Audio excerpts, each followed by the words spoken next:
Hare Krishna, Krishna Krishna, Hare Hare, Hare Rama, Rama Rama, Hare Hare. Hare Krishna, Krishna Krishna, Hare Hare, Hare Rama, Rama Rama, Hare Hare. Hare Krishna, Krishna Krishna, Hare Hare, Hare Rama, Rama Rama, Hare Hare. Hare Krishna, everybody. Pranam. So let's begin. So today I had to shift the class a little bit early because there's actually Guru Maharaj's personal secretary who's coming to Bangalore, and he's giving a class. I really didn't want. Thought, okay, we will move the class a little early today so that I can do a little Shravanam from a great personality. Okay, Hare Krishna, everybody. So today we will begin with Prithu Maharaj's prayers. Right, so setting the stage a little bit. What's happening in the picture? Who all you can see? Anybody? Who all are there in the picture?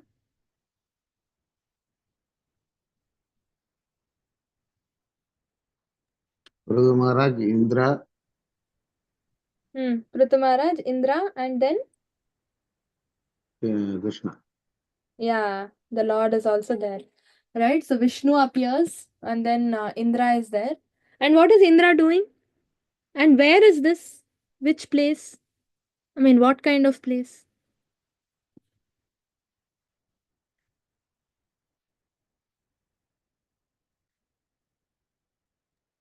Yagna, 100th, Ashwamedha Yagna. Yeah, Ashwamedha Yajna, that's a sacrificial place. And what is Indra doing? Indra requesting Prithu Maharaj. What? Don't do 100. No, this is after all that. Anyone knows what is Indra doing here? Asking for forgiveness. Hari bol. What is he asking? Why forgiveness? For what? Forgiveness for what?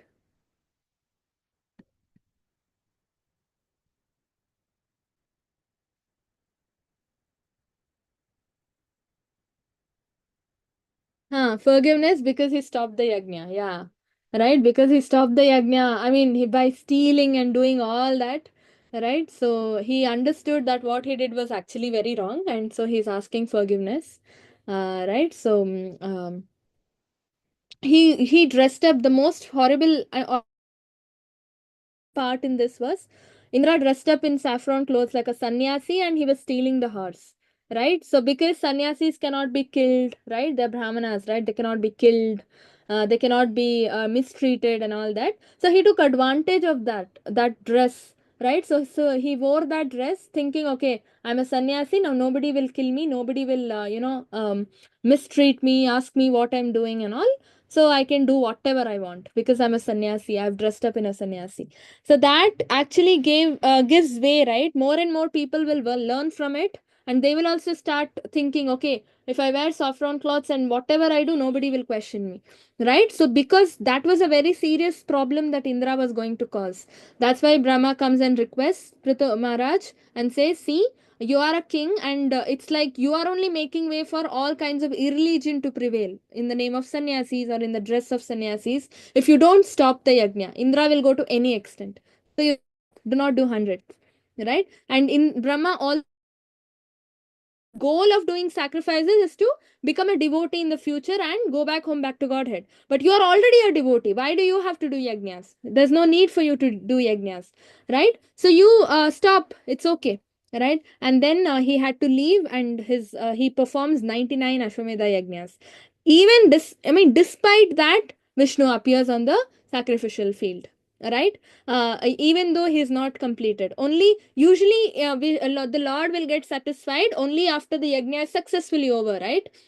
But here, because that 99, because it was Prithu Maharaj who was a pure devotee, right? So whatever a pure devotee lacks, Krishna completes, right? So Krishna completed him, and he appeared on the sacrificial arena. And the moment Krishna appeared, Indra, Prithu Maharaj looks at the Lord and tears starts flowing, right, from his eyes. And then he starts offering prayers to the Lord, right? So let's go through the prayers. 1 second, let me just open it. So only 11 verses, I guess. 11 or 12 verses. It's a very short prayer. Right? Prithu Maharaj's prayers. Very, very short. We'll quickly go through. Yeah. First verse, who wants to read? I mean, first purport, please raise your hands. Prithuruvacha वरा वरान् विभोत्वद्वरदेश्वराद्भुतो कथं वृणीते गुणविक्रयात्मनान् येनारकानामपि शान्तिदेहिनां तानीश कैवल्यपते वृणेन च. So, my dear Lord, you are the best of the demigods who can offer benedictions. Why, therefore, should anyone, any learned person, ask you for benedictions meant for living entities bewildered by the modes of nature? Should such benedictions are available automatically, even in the lives of living entities entering suffering in hellish conditions? My dear Lord, you can certainly bestow merging into your existence, but I do not wish to have such a benediction. Who wants to read the purport? Yeah, Prabhu, you can continue. You can start. Hare Krishna. There are different types of benedictions according to a person's demand. For karmis, the best benediction is promotion to the higher planetary system, where the duration of life is very long and the standard of living and happiness is very high. There are others, namely jnanis and yogis, who want the benedictions of the king to the decisions of the Lord. This is called Kaivalya. The Lord is therefore addressed as Kaivalya-pati, the master of the Lord, or the Lord of the benediction known as Kaivalya. But devotees receive a different type of benedictions from the Lord. Devotees are anxious neither for the heavenly planets nor for making to the existence of their Lord. According to devotees, Kaivalya, or merging into the existence of the Lord, is considered as good or hell. The word Naraga means hell. Similarly, everyone who exists in this material world is called Naraga because the material existence itself is known as hellish conditions of life. Prithu Maharaja, however, expressed that he was interested neither in the benediction decided by the karmis nor that decided by the jnanis and the yogis. Srila Prabodhananda Saraswati Prabhu, a great devotee of Lord Chaitanya, described that Kaivalya is no better than these conditions of life. And as for the delights of the heavenly planets, they are actually will over the wisp or phantasmagoria. Phantasmagoria. They are not wanted by devotees. Devotees do not even care for the positions held by the Lord Brahma or Lord Shiva, nor does a devotee desire to become equal with Lord Vishnu. A secure devotee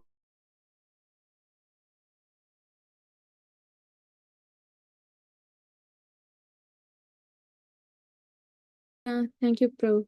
Hare Krishna. So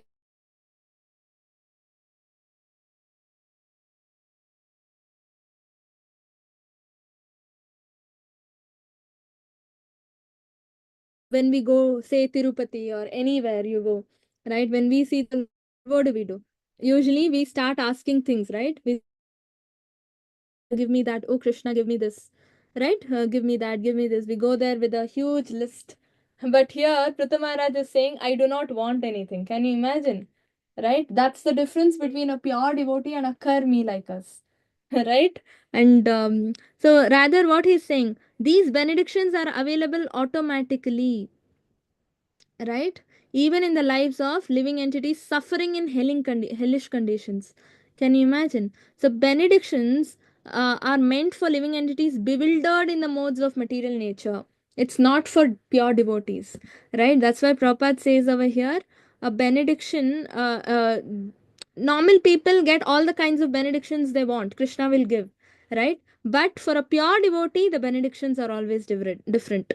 But devotees receive a different type of benedictions from the Lord, right? So devotees are not anxious to go for heavenly planets, as in more money, more wisdom, more fame, more position. All that devotees do not want. They do not want, merging of with the existence of the Lord. That is Mayavada philosophy. That also devotees do not want, right? What do devotee actually wants then? Anybody? What do devotee actually wants? If they don't want anything, To become the servant of the Lord, Mataji. exactly. Just to do service. Hare Krishna. Anya Vilashita Shunya, nothing else, only to do service of the Lord, nothing else, right? As a personal servant of the Lord, just doing personal service to the Lord, that's it, right? That is all a devotee wants, and that is the greatest benediction. We don't understand that, that's the issue, right? That's the greatest benediction we all can ever get. So, and one more thing is, do not ask for benedictions from others, especially, right? If you want anything, let's go to the Lord, not others, right? So there is a small story that I want to share. Let me just share the screen. Yeah, there's a small story. Okay, so there was once there was a beggar.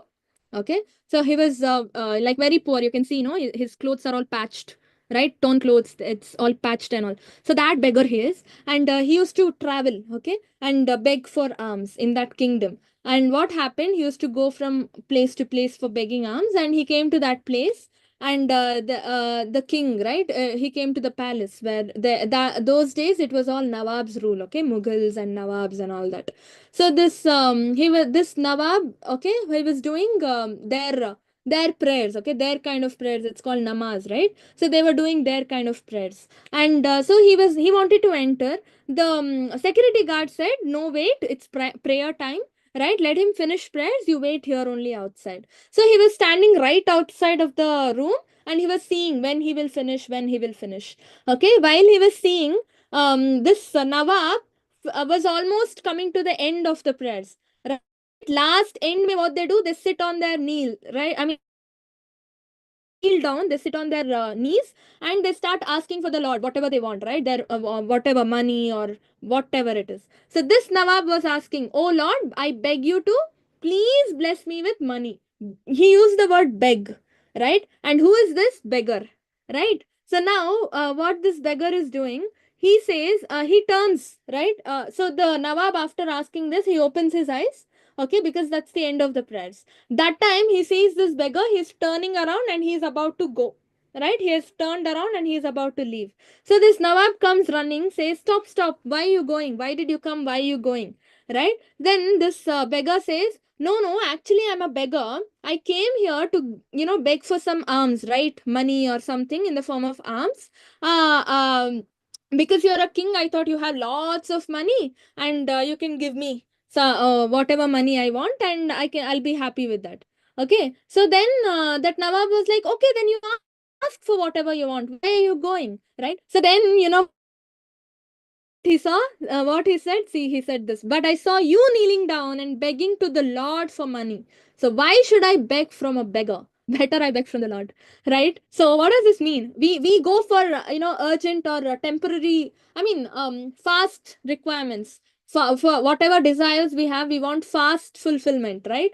So what do we do? Because we want fast fulfillment, we approach the demigods, right? It's a usual, or say you have some problem you have from such a long time, it's not being solved, right? Some family problem or some problem you have, right? Or some loss is there, you want money, urgent may you want money, right? So what do we usually, human tendency is what, right? If you do not read Bhagavad Gita, then usually we all run to demigods. We'll be like, "Oh, this god will give, Then somebody will say, oh, there is one deity there, you go do this, that deity will bless you with this. There is one Lakshmi there, you go do this, that deity will give you this.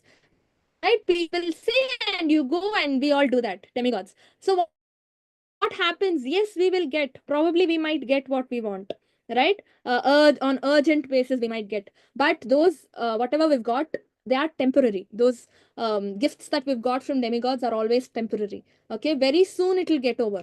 Very soon, right? And again you will go to the deity. Oh, it got over, right? So again you will go to the deity. But when Krishna gives you something, it's not temporary, it's permanent. Example, we already saw so many classes we've been seeing, right? Dhruva Maharaj also went to Krishna for material needs only, right? He wanted a bigger kingdom, and he got a kingdom which is imperishable, right? Even Dhruva Maharaj went back to Godhead, but his star is still there, pole star.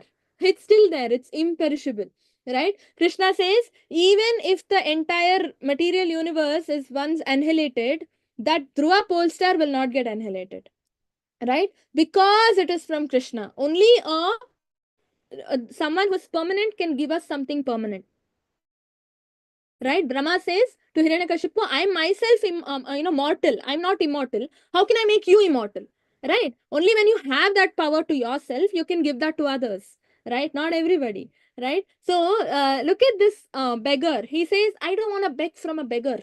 You are beggar yourself. You are begging from someone, I will go beg from that person directly. Why should I come to you? Right? Can you imagine? Right? So this is common sense, which is not very common. That's the problem, right? So moral is, even if you have material desires, beg from the Lord, the source of everything, right? Beg from the Lord. That is important. Akama sarva kamova moksha kama udaradhi tivrena bhakti yogena yajante purusham param, right? Akama, if you don't have any desires, anyabhilashita shunya, if you're a pure devotee, then also you beg from the Lord, right? And you have to worship the Lord. Sarva kama, whatever material desires you have, then also you worship the Lord, right? Akama sarva kama moksha kama, if you want liberation, right? Moksha, then also you ask the Lord, because only Narayana can give us moksha, no one, right? Mukti pradatam sarvesham Vishnur eva na samshayah. That is Shiva says this. Lord Shiva says, Mukti pradatam sarvesham Vishnu eva na samshayah. Nobody other than Lord Vishnu can give us mukti. That's why he's called Mukunda, right? So if you want moksha, moksha kama udaradihi. Even if you want that, you approach the Lord, right? Whatever it is, tivrena bhakti yogena, by doing bhakti yoga, that is by doing devotion service to the Lord, you can get anything and everything that you want. And because Krishna purifies us before he gives us anything, that's very important. Dhruva Maharaj became a devotee. He starts lamenting after seeing the Lord and asking for what he wants. He doesn't even ask, actually. He gets engrossed in the form of the Lord, right? And he starts lamenting, oh my God, what did I ask? I went to a millionaire and I'm asking for 2 rupees. It's like an insult to that millionaire, right? So it's like that only. Going to Krishna and asking for material benedictions is like that, right? And then in the purport, we also see Prithu Maharaj says that such benedictions are automatically available even for living entities suffering in hellish conditions. So, for example, even an atheist is getting rice and dal and everything no to eat, and even a devotee is getting everything to eat, right? Who is maintaining atheists? Even they are maintained by the Lord only. Unconditionally, Lord maintains everybody because he's Narayana, right? Unconditionally, Lord maintains everybody. He doesn't say, oh, he's a devotee, I'll maintain only him. He's the Father, he's the Supreme Father, he's Aham Bija Pradapita, he's the Supreme Father of all of us, right? So we are all equal to him. Samoham Sarva Bhuteshu, Krishna says. So we are all equal to him. In his eyes, we are all equal, right? So he maintains all of us equally. An atheist can say without any gratitude for the food he's eating every day, he can say, oh, God doesn't exist. But the person who is giving him that food is the Supreme Lord, right? So such benedictions are automatically available for everybody, right? So automatically. So the one example is Hanuman, right? So what is Hanuman doing here? Anybody knows what is he doing here?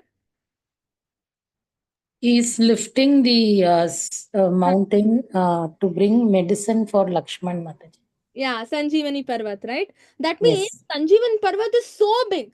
So Krishna, Hanuman had to become bigger than the Parvat, right? Only then he can lift. See, that huge Parvat is looking like one pebble in his hand. That means Hanuman had to become very huge, right? To lift that entire Parvat, right? That means he's becoming bigger than the biggest. That is, I think, Mahima Siddhi, right? And also, what is he doing here?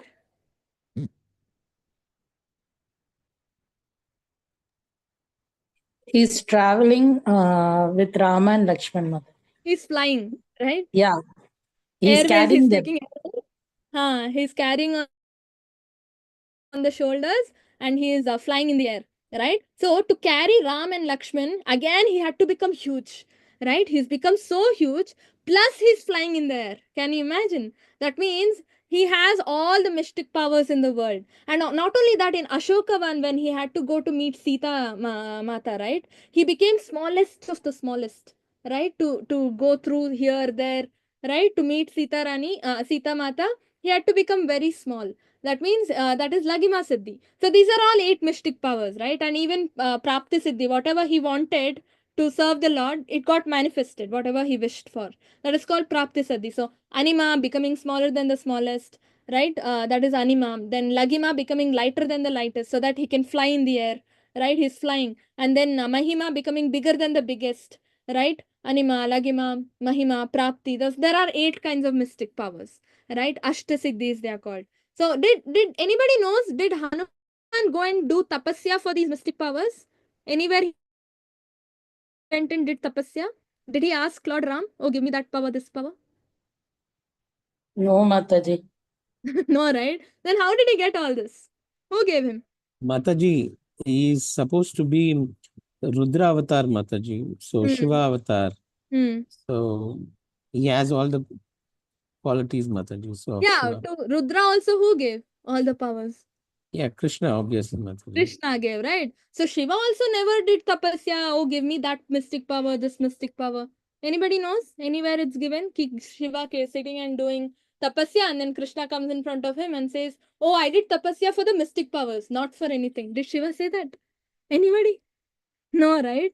So Shiva also did not do tapasya for the mystic powers. As an expansion, Hanuman also did not do tapasya for the mystic powers.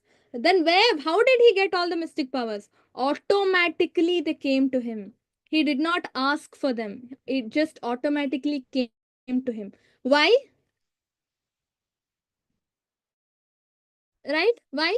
How and why did Mataji, Hanuman we are get that all ship? at a different level beyond our imagination, Mataji.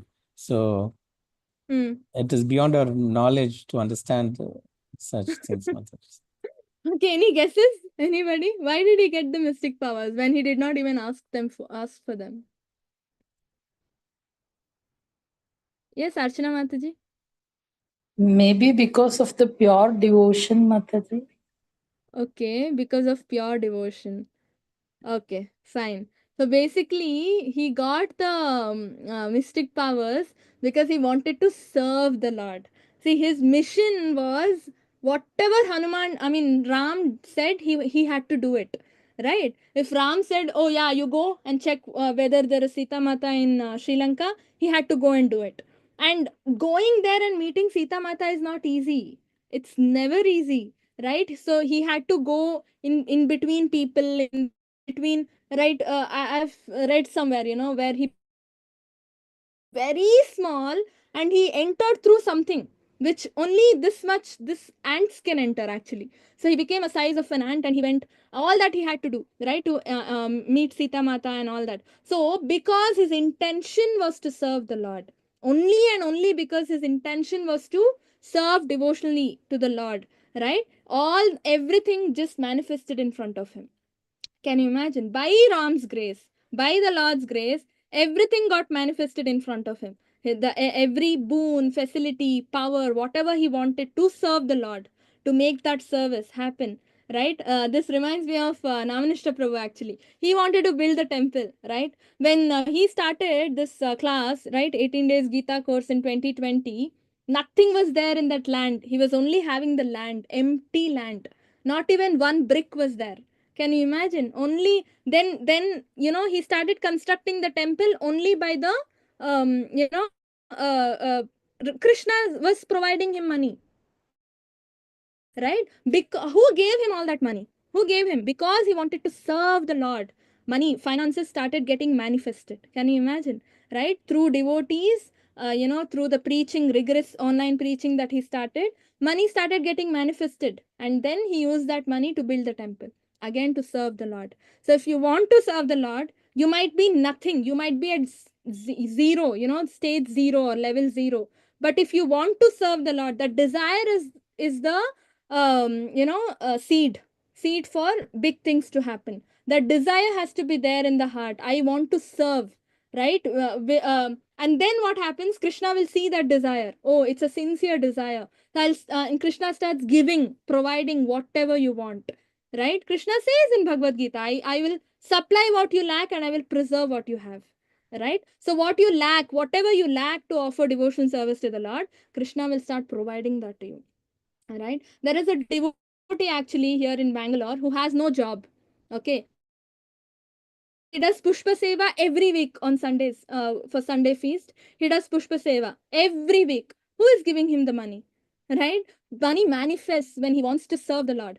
Right? Nobody is giving him money. He's doing some freelance projects here and there. Right? And there is no guarantee to get the money. Right? When he wants to, say he wants to offer bhoga and that particular day there are no ingredients at home.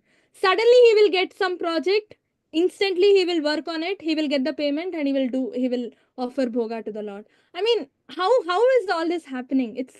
Can you even imagine all this? Right? It's been a year now, he's constantly doing Pushpa Seva.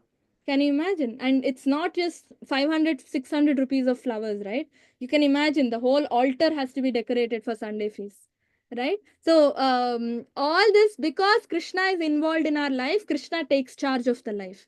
If you were a non-devotee and you had lost your job, then God only had to save you, right? So that is how Hanuman got all the powers. So Hanuman got the powers because he wanted to serve the Lord, right? On the other hand, there are yogis who go and do tapasya only for the mystic powers. That is karma. Again, it's not devotional service. It is yogi. Again, they will probably merge with the Lord. That's it. And again, they will fall down, right? Again, they will come back to the material world. So Hanuman is a very good example to understand that without asking for anything, Krishna will start making arrangements for us. Without asking, provided your desire is to serve him only.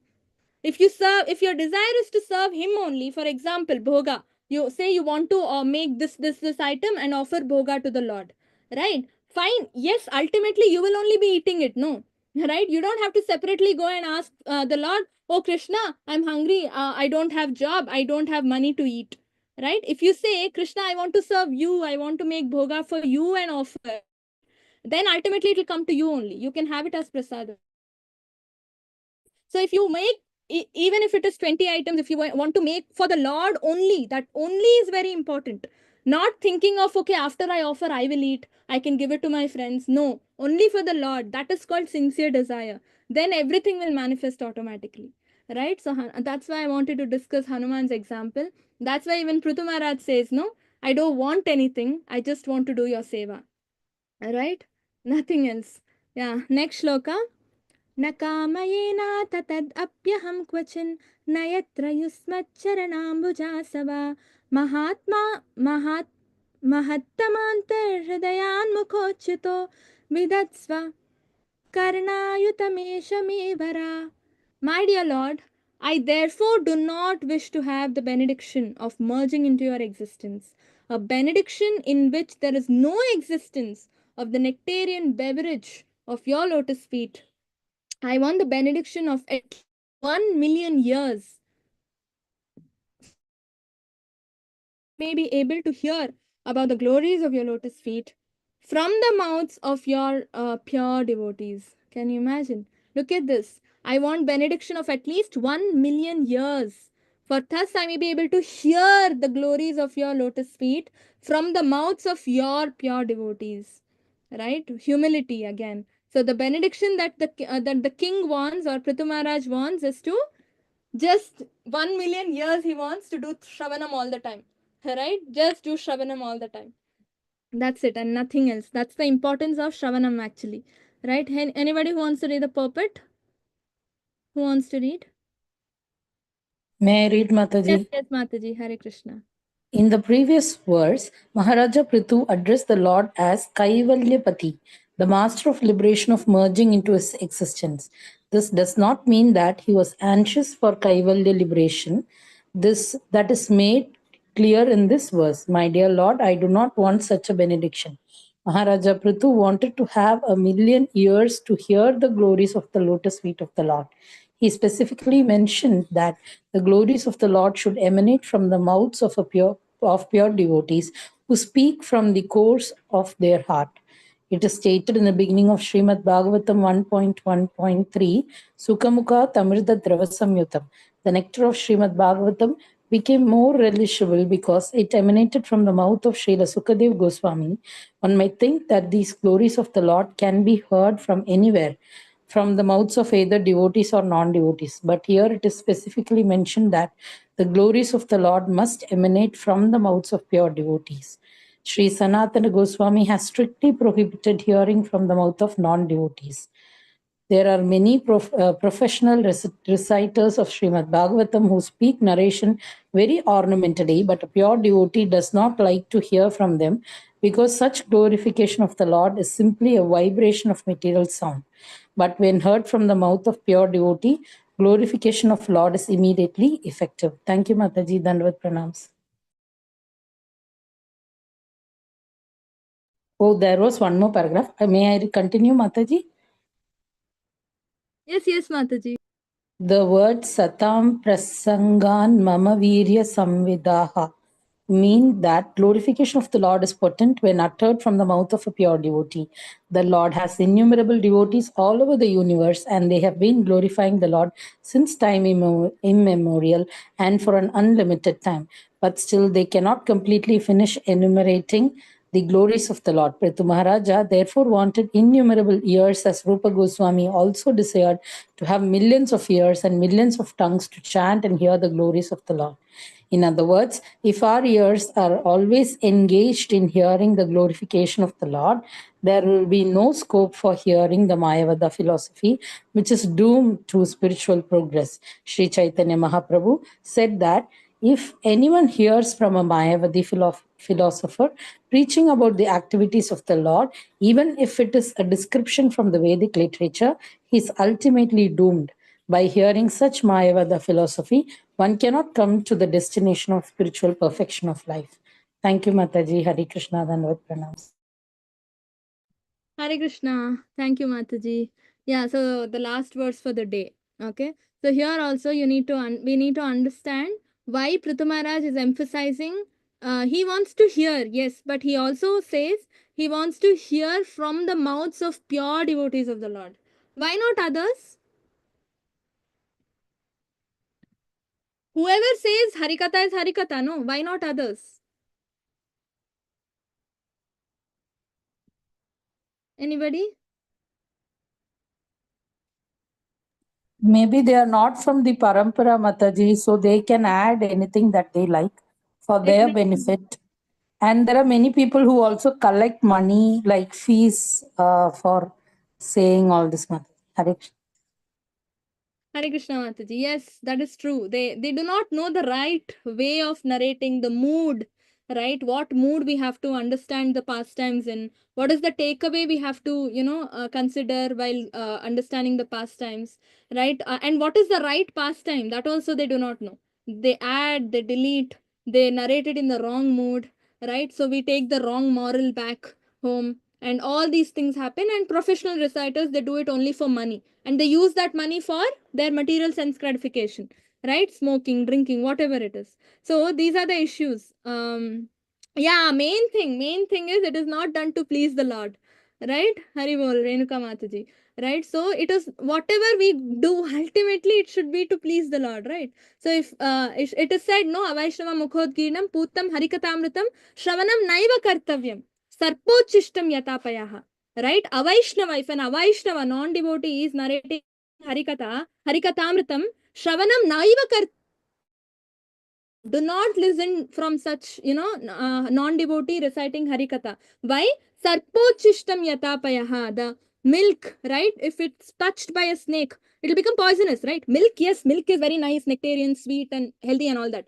But because a snake touches it, the entire milk becomes poisonous. Same way, Harikatha is very nice, nectarian and all that. But because it is coming out from the lips of a mouth of a non-devotee, non-devotee is compared to a snake here, and it is becoming poisonous. You shouldn't be listening to that kind of harikatha, right? It's given in the scriptures, so we're not supposed to listen, right? I think it's given from Katha Upanishad, no, Padma Puran. Yeah, it's given in Padma Puran, right? So that is main reason why we are not supposed to listen to any non-devotee preaching Harikatha, Krishna Katha, right? And one more thing is Kaivalyapati, right? So Prithu Maharaj calls the Lord Kaivalyapati.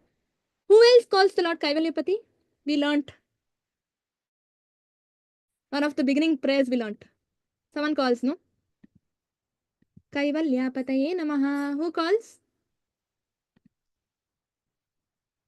Yeah, Kunti Maharani.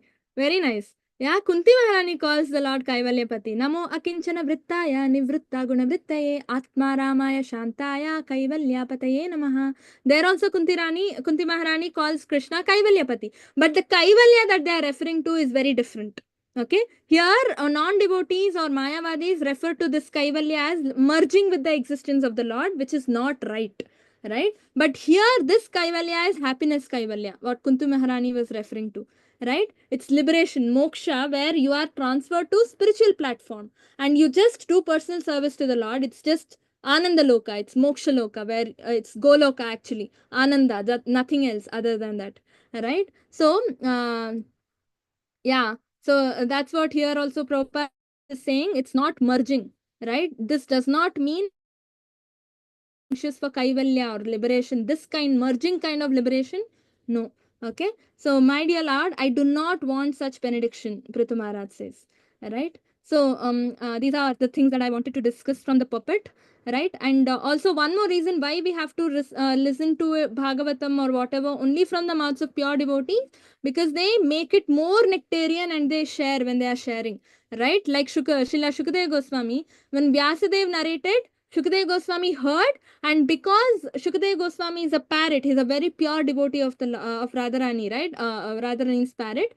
When he spoke Bhagavatam, it became more sweeter, more nectarian, right? That is one thing, because devotees make it more and more nectarian.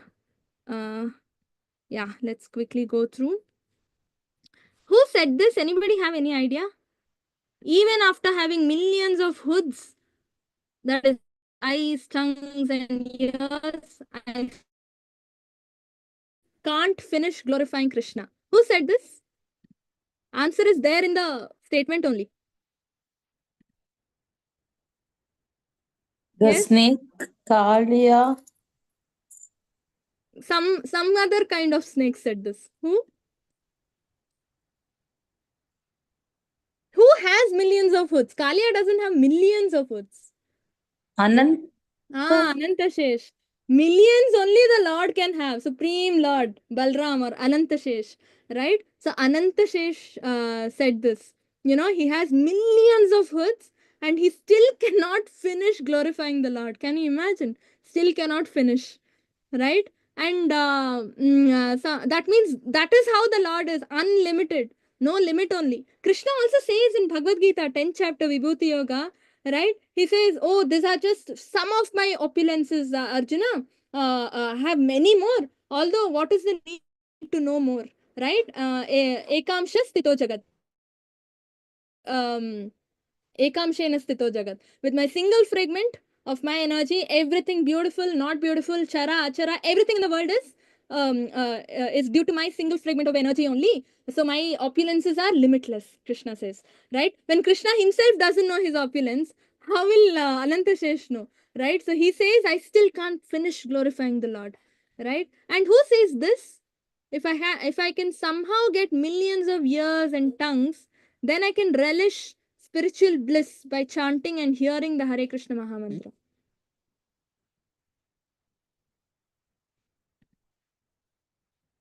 Here also, the answer is there. We just finished reading. Rupa Goswami Mataji. Haribol, exactly. Rupa Goswami says this. What does he say? If I can somehow get millions of ears and tongues then I can relish spiritual bliss by chanting and hearing the Hare Krishna Mahamantra. Right? So this is Rupa Goswami. Right? So Rupa Goswami says this.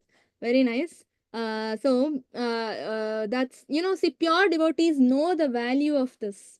Right? Like Sanatan Goswami threw touchstone or that gemstone or whatever into the dustbin. Right? Because he had better gemstone than that. What is it? Hare Krishna Mahamantra. Right? But what we do, we'll be like, oh, this is gold. Oh, this is gem. I'll keep it in my cupboard. I'll lock it. That's what we do. What is there, already, which is higher, more valuable than gold, we don't take it, we just take it for granted. We don't understand the value of it. Right? Hare Krishna Mahamantra is all that we need. But how many of us worship the mantra, Nama Prabhu? No, we just chant, oh, I need to finish my rounds. That's all. So we chant. Right? That's not the way. So, same way, Prithu Maharaj also says, I want the benediction of at least 1 million years, for thus I may be able to hear about your glories of the lotus feet from the mouths of pure devotees. Okay, so this is actually, many of us had a question, right? How did Prithu Maharaj appear? So you can see this is the left leg of Vena, and Prithu Maharaj appears along with Archi, his wife Lakshmi's expansion. Prithu Maharaj is Lord Vishnu's expansion, and his wife Archi is Lakshmi's expansion in an adult form, not as a baby. Okay, in adult form only. And the moment he appears, all the demigods from different lokas, shower flowers on him. Right? They all come and see the appearance. So this is how they appear. They don't appear as baby or anything. Right? A lot of us had confusion, so I thought we'll clear it. Right, from the left leg of Vena, right, or actually the thigh portion, it says. Right? Yeah. So now this is a little advanced. Okay. So Antardhan is the son of Prithu Maharaj, okay, Vijitashva. So he was always engaged in sacrifices, all kinds of sacrifices, because he's an emperor of the entire world, right? So even Prithu Maharaj was engaged in sacrifices, Ashwamedha Yajna and all that, right? So Antardhana or Vijitashva is also in various sacrifices, right? But although he was engaged, see, the word although is used. So performing sacrifices is not devotional service. That is what I want to convey here. Prabhupada says, although, why is although used by Maitreya Muni here? Is because his real business was rendering devotional service to the Lord by hearing and chanting. You can do devotional services in many ways. There are, in fact, 9 ways of devotional service, right? But for Kali Yuga, especially for us, right, who are very, very fallen, the only way of doing devotional service is Shravanam Kirtanam, not even Smaranam. Forget about Atmanivedanam and Sakyam and everything, right? We are not qualified to even do remembering service. That is Smaranam, what Prahlad Maharaj did. Smaranam is just after this. Shravanam Kirtanam Vishnu Smaranam. It's the third service. But we are not qualified. It's not that what you are comfortable with. It's about what you're qualified with. Right? Are you qualified? Not, right? So the devotional service or the process or the efforts that we are putting in to go back home, back to Godhead, will fructify or will be effective only when we do Shravanam Kirtanam. The current Acharya is telling this, right? Srila Prabhupada is the Acharya of the Golden Age, right? He's the current Acharya. He knows, he's customized the plan for Kali Yuga people.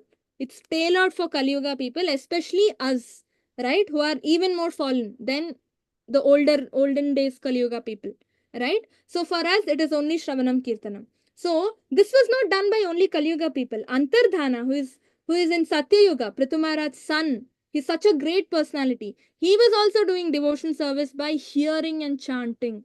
Can you imagine? Shravanam Kirtanam only. That's why Prabhupada says, Maitreya Muni has used the word although, right? That means performing sacrifices do not come under devotional service. Devotional service is only Shravanam Kirtanam. How many Krishna Kathas have you heard a day? How many rounds you've chanted?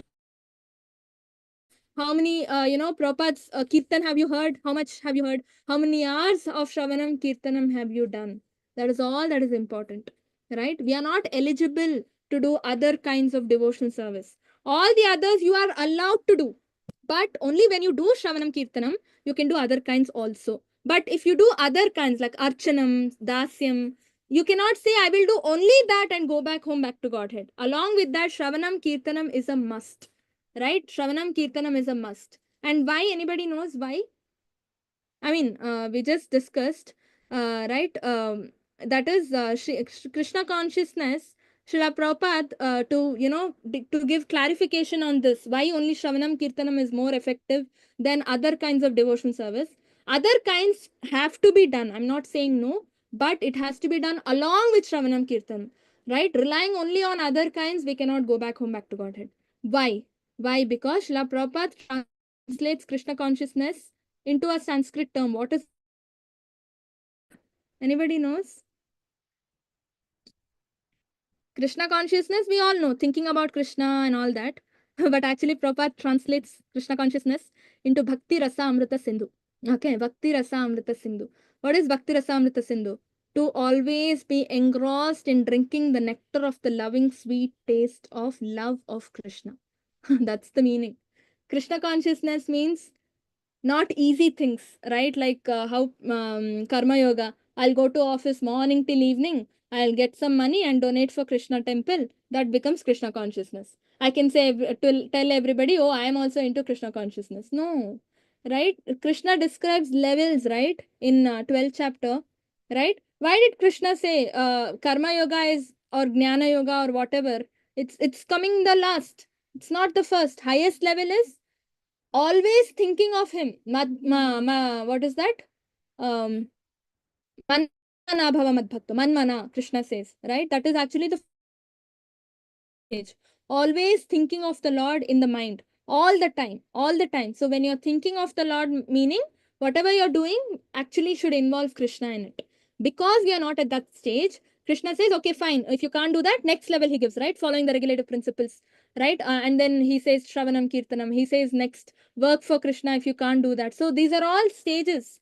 The ultimate level is actually the perfection is obtained only when you do Shravanam Kirtanam, right? Only then you can get engrossed in here, or in the drinking the nectar of love of Krishna, right? Otherwise, how will you get engrossed?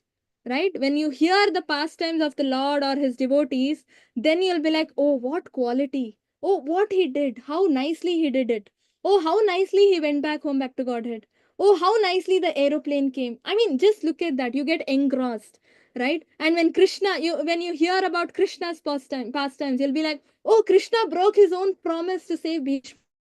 Oh, Krishna did that. Oh, Krishna did this. Right? You engrossed. And for people of Kali Yuga, this is the only way. There is no other way to keep our consciousness in Krishna. There's no other way. Right? And other things, it doesn't mean, okay, stop doing your work. Don't go to office from tomorrow. No, you're doing it. That also you're doing. But it should be done along with hearing and chanting. Shravanam Kirtanam has to be done.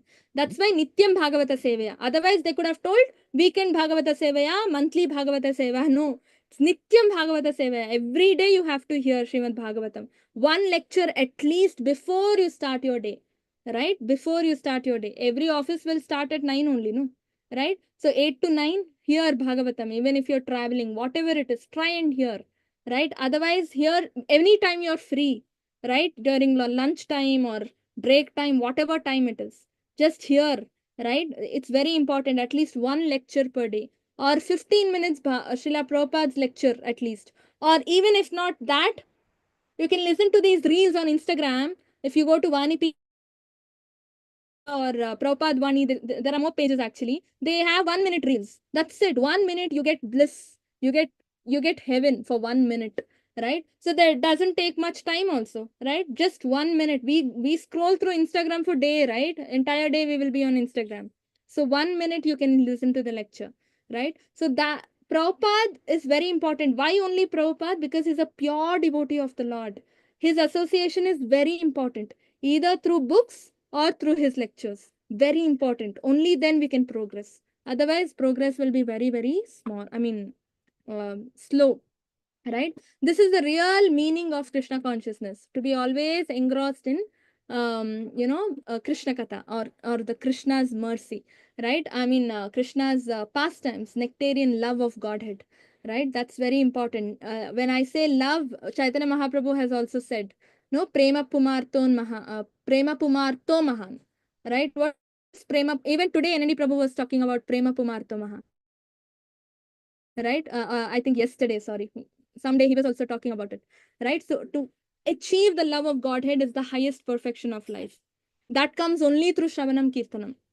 Chanting, 2-in-1 process. You do Shravanam plus Kirtanam in chanting. So it's very effective. That's why we have to do 2 hours of chanting, right? If not 2 hours, at least 1.5 hours. 1.5 hours, you complete 16 rounds, actually, right? So 2 hours, very, very important. If not 1.5 hours, very, very important, right? Because both the processes are involved, chanting and Kirtanam. And Shravanam and Kirtanam. Without that, we cannot go back home, back to Godhead, right? And so to obtain the love of Godhead, which is the highest perfection, 9th stage of Bhakti is Krishna Prem, right? Chaitanya Mahaprabhu also preached the same philosophy, right? To achieve this, we have to, how to get love? See, when you see a person, say your child, you love your child, right? Why? The child is so cute. It's your child, right? Or say you like film actor. Why you like that actor so much? Maybe he's acting so nicely. He knows, you know, his background story. He's so philanthropically he's helping everybody. All that, maybe some quality you like in a person so much, so you start loving that person, right? So without knowing Krishna's pastimes, how will you fall in love with Krishna? Impossible, right? Krishna's qualities are important, right? That's why Nama Rupa Guna Leela. Nama, through the holy name of the Lord, you will get to know the form of the Lord and then the qualities of the Lord. Holy name is the starting point. By understanding Krishna and his pastimes, you can achieve love of Godhead. To understand Krishna and his pastimes, how will you know the pastimes? By reading or Shravanam, right? Otherwise, so Shravanam is very important. And when you do Kirtanam, when you say, tell the same pastime to someone else, that then what happens? You will be you are meditating upon the pastime, right? Your smaranam is also happening, right? And you are getting engrossed into the pastime because you're narrating it. You need to be more, right? So that's why Shravanam, Kirtanam are equally important. They are very, very important. Okay. So even Prabhupada says, no, this is the last slide, I guess, right? We will end here. Even Prabhupada says, Shrinvatam Swakata Krishna. Prabhupada's favorite verse, right? Bhagavatam verse. Shrinvatam Swakata Krishna Punya Shravana Kirtanam Hridyantasto hi Bhadrani Vidunoti Sirhatsatam. So, Krishna, who is the Paramatma, super soul in everyone's heart and the benefactor of truthful devotee, cleanses the desire for material enjoyment from the heart of the devotees who has developed the urge to hear his messages. Forget about Shravanam. Even if you desire to do Shravanam, just urge, not even doing literally. Develop the urge to hear his messages, which are in themselves virtuous when properly heard and chanted. This is important, right? When properly heard and chanted, not just Shravanam, not just Kirtanam. Both has to be there, Shravanam and Kirtanam. You can't do Kirtanam without, right? So what happens? It's Punya Shravana Kirtanam. It's so auspicious, so much Punya that you will be Hridyantosto hi abhadrani. All the anarthas in the heart gets cleansed, all the impurities, right? Or our bad habits, whatever we have. Mostly we will not have gross bad habits, no non-veg and all that. Our bad habits will be subtle only, telling lies, right? Maintaining enmity with someone, having negative feelings to someone, anger, fear. These are all subtle bad habits that we have. All our abhadras will get cleared, right? Krishna cleans our heart. Krishna, when you chant, no, Krishna enters through the ears, okay? And then he enters the heart. And then he will take soap and shampoo and start washing your heart. Like Marjanam, Cheto Darpana Marjanam, right? Like how Chaitanya Mahaprabhu washed Gundicha temple, Krishna will wash your heart. Can you imagine? Right? But that chanting has to be sincere, right? Properly heard and chanted. Properly is important, right? It should be right, in the right mood, in the right context, in the right pastime has to be narrated, not wrong things, right? Only when then we get purified. Chanting the holy name is the first step, right? So through the name, holy name, Krishna reveals himself, right? So I already told the stages, right? Nama, Rupa, Guna, Leela, and the holy name is the first. Nama is the first stage, right? So our devotional service actually begins with our tongue, okay? Shravanam, I mean Kirtanam, ears and tongues, right? Shravanam and Kirtanam. Okay, any questions? Any doubts? Mataji, I have a question, Mataji. Mm. Do you have the syllabus for Bhakti Sadhachar, Mataji?